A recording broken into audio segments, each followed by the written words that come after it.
I rise to speak to the need for the Australian Government to adhere to the principles of transparency and accountability for good government instead of ignoring them. I'll say the last bit again, instead of ignoring them. When I'm out there with my boots on the ground, the thing people say to me the most is that they don't trust politicians. They don't trust them to do the right thing. They don't trust them to choose the needs of the Australian people over their own, and they don't trust them to choose people over politics. Polling done by the Australian Institute late last year found that 3 out of 5 Australians rank elected politicians, party officials and candidates were found to be the second biggest threat to our democracy. 3 out of 5, isn't that just plain awful in here? We should be ashamed of ourselves. I know that I give a lot of my colleagues in this place a hard time, but I would also say there are many politicians who are here for the right reasons. They believe in our democracy and they believe in fighting for what is best for their communities. The problem is not them. The problem is the lack of transparency in our political system, especially when it comes to the major parties. Despite the Prime Minister's promise to lead a government with integrity and transparency, Australians are yet to really see that. Yes, we have a National Anti-Corruption Commission, but that simply is not enough. We need real action on transparency. But I think it's clear that the last thing this government wants is transparency. I brought a motion last year to ask for the Prime Minister's diary to be published. The Prime Minister's office has resisted multiple freedom of information requests to disclose his diary. Time after time, these requests have been refused. His office claims that seeing the PM's diary would divert the office away from its usual important tasks. What a load of absolute rubbish. The Premier of Queensland, the Chief Minister of the ACT and even the President of the United States all proactively publish their diaries. And I would suggest that the President of the United States has quite a few more important tasks before him. Transparency and accountability are key principles of good government.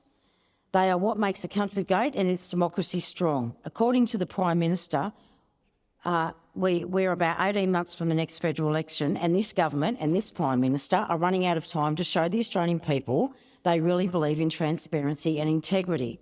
The last election saw the primary vote fall for the major parties. Australia's voted in unprecedented numbers for independent and micros. Many of those elected ran on a platform of integrity and greater transparency in our politics. This clearly scares the bejesus out of both major parties, and so it should.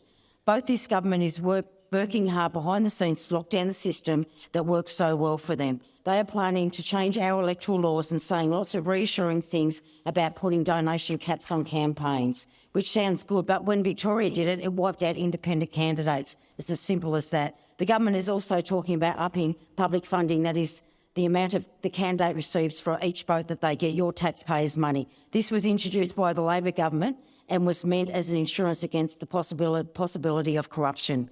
But increasing the public funding will mean the major parties will run their candidates in elections so they know they can't possibly win, but they will get enough votes to get the public funding so they can spend more on the next election and the one after that. What this government is not talking about is doing anything about the transparency of the amount of cash that is funneled through their entities. I think most Australians would understand the term money laundering when you take dirty money obtained through crime and you spend it in a legitimate business to clean the money. That's basically what these political entities are. They are to funnel cash from big donors to candidates. It's basically electoral money laundering. Both major parties have these entities. They are like shelf companies set up to hold events, take donations and funnel them back through the campaigns. There is no transparency on these entities, and this government could do something about that right now. This government and this Prime Minister could be bold and put real transparency measures into Parliament and into our electoral system.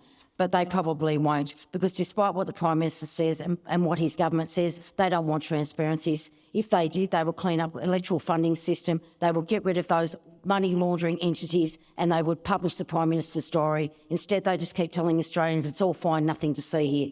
Well, Australians are smarter than that. They see what you're doing and they see your lack of action, and that's why I believe they will keep voting for independence and micro parties in record numbers, but you can wear that next election.